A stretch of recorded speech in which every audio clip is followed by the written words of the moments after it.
Alright, guys, it's same day, me and Felix. We're back at it again, doing another podcast in our small garden here in Hanover. And I just had a thought right now, which was when was the moment that you realized you were thinking different than our generation, different than society, and basically as other people in our age? And the question goes to you, Felix.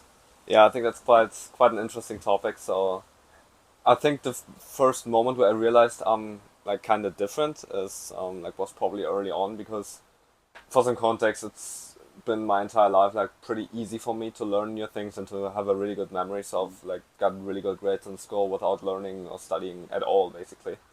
And like I've kind of got always told like, hey, you're smart, you can do all of that, and I think this kind of just got into my subconscious. So at that point I kind of like knew, okay, I'm different probably.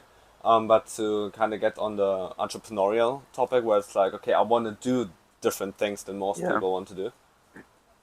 I think that's quite interesting. So I started with everything like basically in ninth grade yeah. is when I really got into it. But like even a couple of years before when I was like watching Iman Gadzi videos, for example, because I think he's When like was the first time that you watched an Iman Gadzi video? let me lie, maybe like sixth, seventh grade or something. So So early on. yeah, like when I kind of like watched Crazy. it then, but like then it was just a couple of videos and then like I basically had a break for a year and like Yeah, just of continued course. with my normal I life. understand.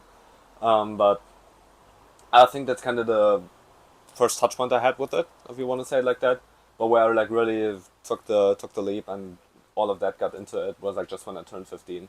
But I think from early on I kind of knew I wanted to do different things and Yeah, I know lots of people like say they kind of always had this entrepreneurial spirit, and I honestly kind of can relate to that because I've like always wanted to like think outside the box, don't follow the like normal ways how people tell you to think, and I've been always like pretty creative. So I think that's something I've also been carrying on for a while, and yeah. Sounds pretty great. yeah. And how about you? Well, how about me? Of course, my parents told me always that I'm very intelligent and that my IQ test results were really outstanding and that I'm a very, very smart person. And I wouldn't necessarily say that I've been had always good grades at school because at the fifth and sixth grade I was completely bad at school because I just hated it. So I barely studied for tests, and I wouldn't say I failed these classes, but I was passing by. But by the time seventh, eighth, and ninth grade, I was doing really great at school and had, in Germany we call it an Einserschnitt, basically like you almost got everything in A for, maybe some B's, but almost everything in A.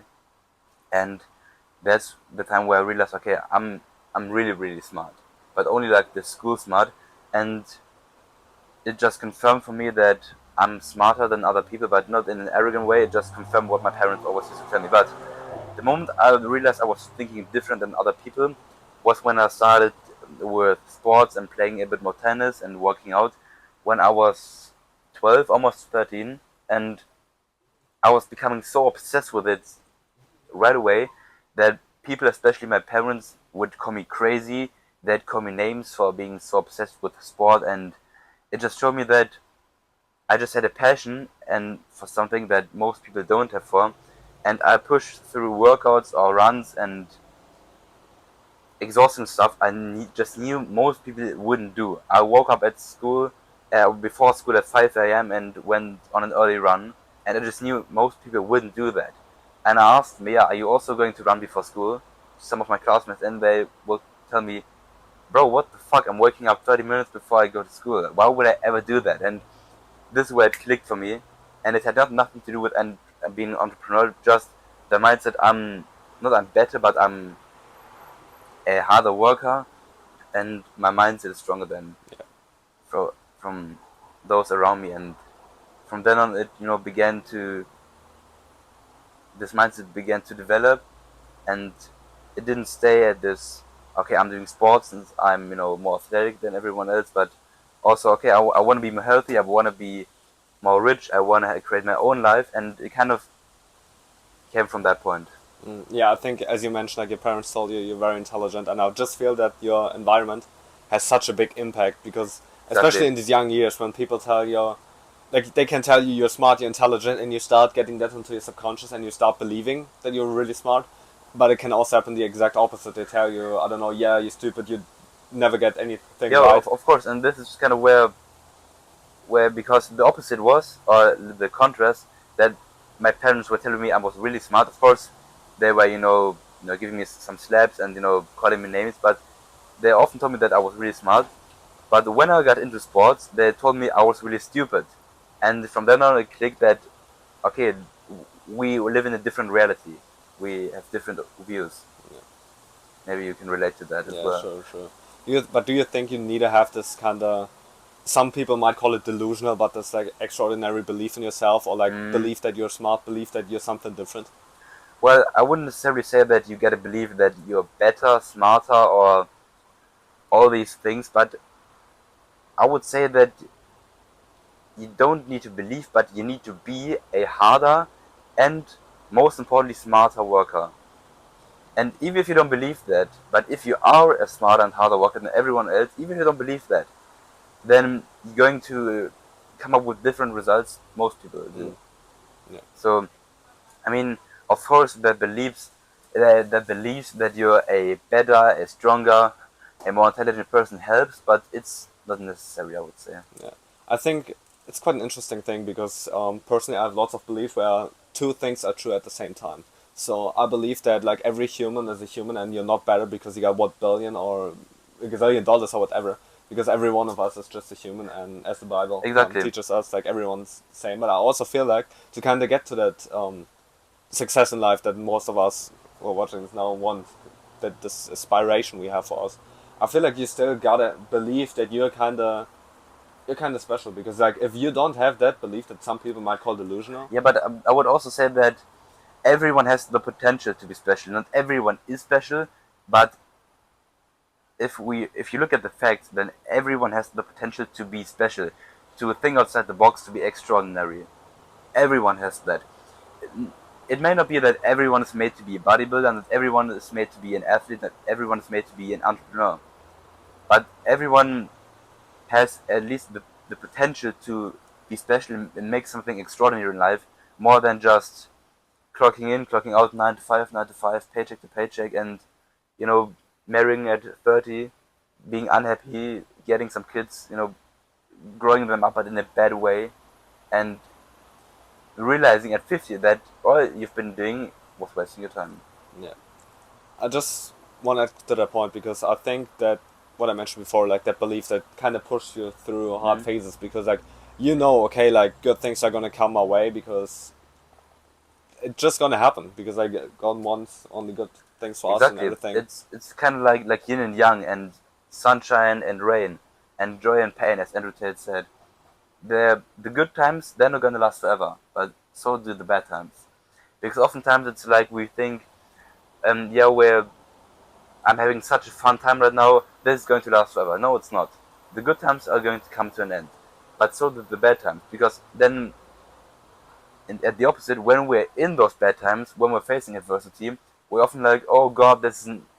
Why is this taking so long? Is this ever going to end?" Yes, it is going to end. Yeah, I think as the Bible teaches us, we should embrace these challenges and these setbacks because Exactly. we're just learning and we're if we are facing like let's say you want I don't know, your goal is to get to $1 million or something.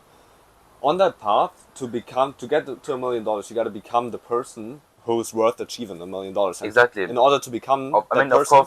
of course, you can, buy a fucking lottery ticket and get a million, but then you're not a person first worth of having $1 million, and second, you're most likely not to maintain that million Yeah, dollars. but in order to become that person, you got to go through challenges that shape your character. Because how would you ever become a person who can make $1 million if you like just stay the same version that's in your comfort zone, that's been growing up, that doesn't have these high aspirations? Like you got to go through Yep, these challenges.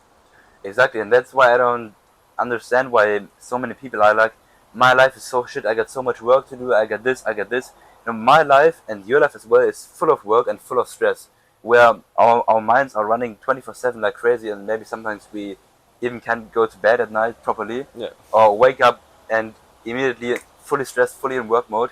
But it's just the way you gotta live for at least a certain time in order to achieve a lifestyle almost no one has. Yeah, it's part of the journey, and I believe you gotta have a high stress tolerance, and if you want to become that, because how else are you gonna like manage a big team, manage clients, everything if you like can't Yeah, take exactly. stress properly? But not everyone's probably like built for that. Some people, I mean, because let's sure. say if you aren't willing enough or if you aren't mentally strong enough to at least hit the gym a couple of times a week or fix your life at least a little bit, then you're not meant for the big things, or at least you're not doing the work required. Yeah, do you think you can build up that kind of discipline by starting by achieving small things, getting them done, like Yeah, going to the gym, and then yeah. I feel like it's all about building that momentum, because in the beginning we're all here, and maybe some people start here, maybe some people start here, and some people start with a great belief that they can do things. Some people start with a depressed or bad belief that they can't do things. But no matter if you start here, here, or here, all you gotta do is take these little steps day by day, and over time, exponentially, you will get better. yeah, I think that's a great point that just shows how everyone's journey is different and Exactly. everyone So starts at some different people start points. from different starting points, and some may have it harder to achieve a certain goal, and some may have it easier. That's just how it is. You can't influence your circumstance, but you have a direct influence on how you react to them and what you're doing with them. Because in the end, it's just a fact that everyone can build a certain lifestyle. Everyone can get the money. Everyone can get the body, or whatever you want. And for some, it just may take more time. For some, it may take less time. Yep. That's just how life it is. Yeah. But you can always build that momentum day by day. Yeah, I 100% agree on that. Great. You have another question? Not really. Not really? Alright, guys. Hope you enjoyed the episode. And check out my Insta. It's in the description down below. And of course, leave a like on this video, a nice comment, and subscribe. Or if not, then I will find your house. We will find your house. Of course. Yeah, well, it was a good talk. I really enjoyed it. So